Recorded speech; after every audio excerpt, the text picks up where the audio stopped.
So one other area, and I think you've done this before too, Maya, is like, especially for like some of the established artists, is like pro bono work. What are your thoughts there and how has that helped you? So I do limit my pro bono work. When I first started, I didn't do completely free. I just had people pay for the supplies. And it is important when you're trying to get clients and you thinking, oh, well, I'll just give everybody free services. When there's no real commitment monetarily, like they can easily cancel on you and they will do that. So even having them put down a $25 deposit and you'll give it back to them when they come for the service. Yeah. Something that guarantees, or, they could still cancel, but it'll at least lock them in a little bit more because they don't want to lose that money. Otherwise, it's like, oh, I'm feeling good today. The dog ate my homework today. I don't feel like getting my browser. And you've been waiting and you're relying on them. This is important for your business, but they don't see that. They don't feel that urgency. So even if you're doing something for free, please charge a small fee and then give it back to them if you ultimately want it to be a free service.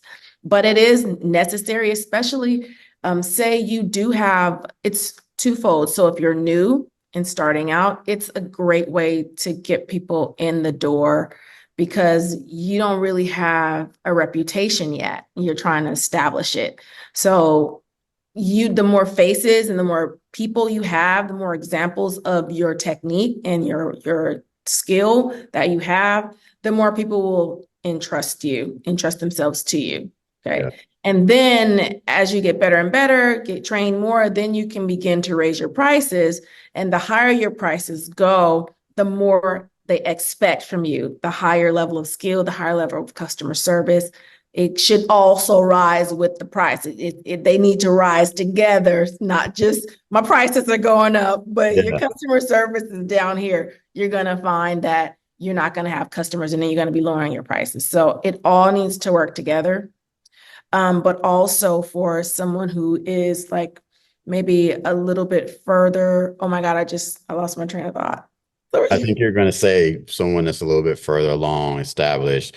Like sometimes you do work like with people that might be recovering from cancer or like Thank you. yeah. Oh, See, that's that. age. Thank you. We're one. So there are times when maybe I want to service a different demographic. Because one thing that people love, and this is also something that's going to help you grow your business, help you stand out. People love the dramatics. Mhm. So you work on an alopecia client, they have nothing, and you gave them a beautiful transformation. People are going to pay attention to that. So you working on somebody with an important story like breast cancer or someone that had alopecia as a child or someone that I had someone recently who lost all their hair head to toe just by having COVID and very traumatic for her. So that is a powerful story. Or the lady who wanted to get her brows done because her nurse, as she was delivering her baby and she's pushing, she stops and they're like, "What's wrong?" And she's like, "Where'd you get your brows done?" It's like, I couldn't make that up. That's golden. I got 50 clients from just that one story. Like, it's amazing. And so you work on people that have these amazing stories. And as you're explaining that on social platforms or on your website, blogs, people want to patronize you because they feel drawn in. And I want you to be my artist. So, or I want to have a blonde, or I want to work on a ginger. Like, they're rare. So I may do something discounted for that type of client because I want that client in my portfolio to begin to draw more clients that have ginger. So it's all about strategy, but it really does play a huge role in, your portfolio and its growth. Yeah.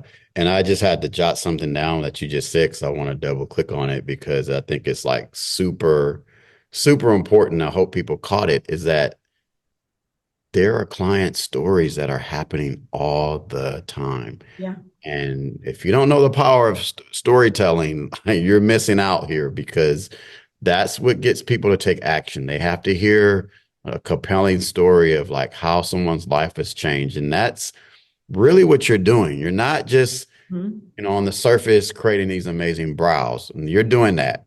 And you might get into this field for one reason or the other. But when you really know how to tap into what you're doing, that's when your revenue stream and income potential really starts to go up, right? Because you understand that you're changing people's lives. And it could be alopecia, it could be cancer, it could be any of those health related issues. You mentioned COVID, but it's not just that. Those are rare occasions, right? Someone's getting married, Yeah. someone's going on, a honeymoon or going on a first date, or it's someone's birthday, right? There's all these stories that you have to learn how to tap into as an artist, and you'll know how to do that the more you connect with your clients. And the more that you do, the more you connect with your clients, the better expectations you'll set, the better service operations you'll have. All of these things play in together, and guess what? They make up your brand. Mhm. So video number one, you better watch video number one. Yes, definitely. So all of Gotta this check that out. matters. You got to check that out. So all of this matters, right? In terms of all these things are connected together, but the story, the power of the story, oh my God, I can't emphasize that enough.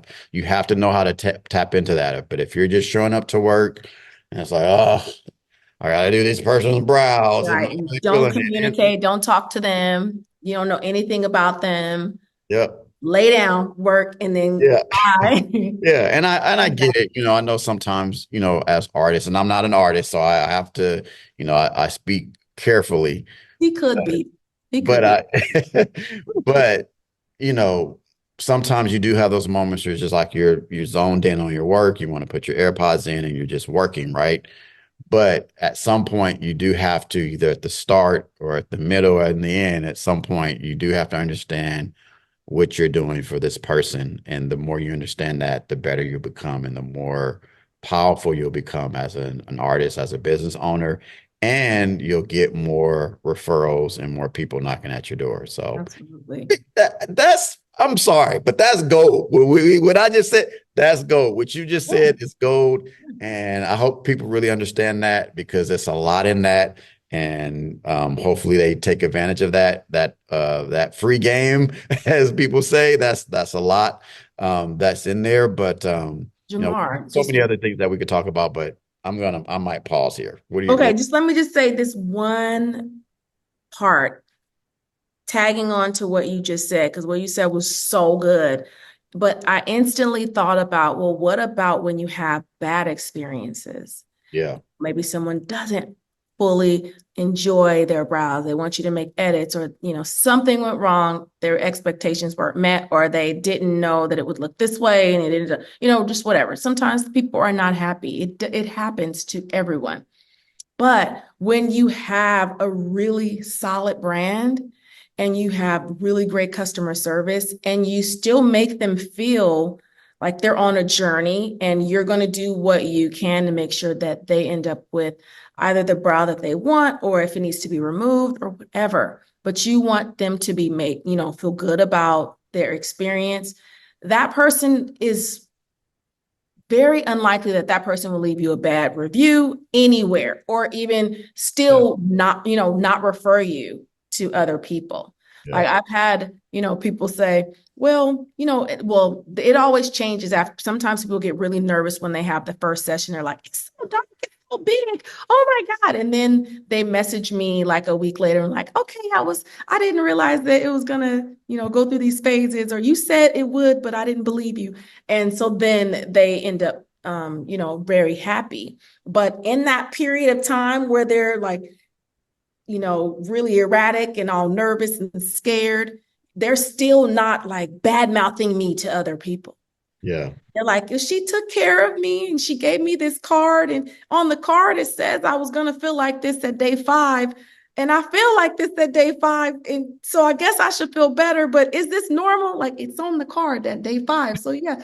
So, but it's, and so they still enjoy the process. It's just challenging because, you don't know what to expect, but they still know that you cared for them and that you're committed to them in the process. So if you have that element in your business, then it's very unlikely that you'll have, a ream of negative reviews anywhere, because even if someone doesn't have the best experience, your goal is to make sure that it turns around and you can still create a great experience out of that.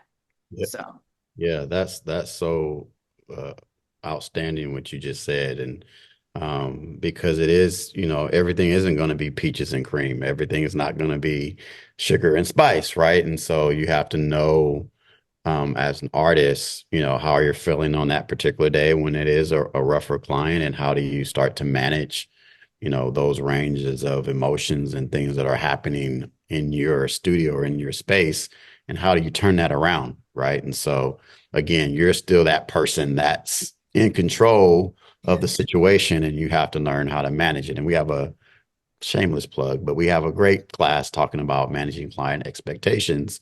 And we also have our Brow Bosses PMU Accelerator group that we offer as well. So Yes. I don't know, Maya. I mean, we've given out a lot of great information here.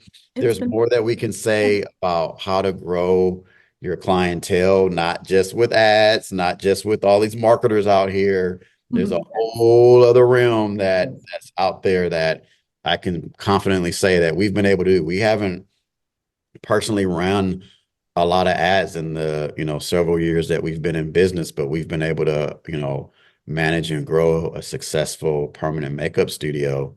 And Absolutely. there's a lot that you can do. And if, I would just like to say, if anyone's that's watching this, if you want more support, if you want more mentorship or more guidance, join our MBL Brow Bosses PMU Accelerator group. We talk about this a lot with our members. And we have monthly coaching. We have a mobile app that you can connect with us instantaneously and get feedback on your work from Maya and from her team. And there's just so many amazing benefits that we offer, monthly training and coaching and so many different things. But if you want more information about that, right, Maya, they can click on the link in the description, or visit our website at morebeautylove.com. Yes, absolutely. And when you join MBO Brow Bosses, not if, it's a when, Yeah. you will feel so much better as an artist because you will have community Yeah. and you have support that you need. We do one-to-one calls. We do so many different things. We also offer discounts. I could go on and on about the benefits and monthly trainings that you're not going to find for the price that we offer it. Yeah. It's Better I've get had in people early. who've been in the industry for a long time. They've said, "Why is this inexpensive?" And they're like, "This is crazy. You're giving everything away." And it's not about giving it away. We're making sure that you're enriched by the information that we have and the tools that we have. We want you to succeed. Yeah. So I recommend you check out MBO Brow Bosses. Definitely. Yeah. Get in now, because this is like the early phases, and it is relatively inexpensive. I mean, well, I won't say the price now, I'm but not going to say the price, click on the but link. it But is. Check it out. It is might definitely not be that worth it. price for long. Right. So Exactly. get it while you can. So So great. this has been awesome, Jamar. I'm so happy we had this conversation. Thank you all Yeah. for joining us. Yeah. And we are going to close out here. Please, if you've enjoyed this, like and subscribe and click your notifications so that you find out when we're going to upload our next MBL videos. And leave a comment too if you enjoyed it or if you have any questions. Don't hesitate to leave your comments. Thank you so much. It's been a pleasure. Thank you, Jamar. Thank you. Bye. Bye.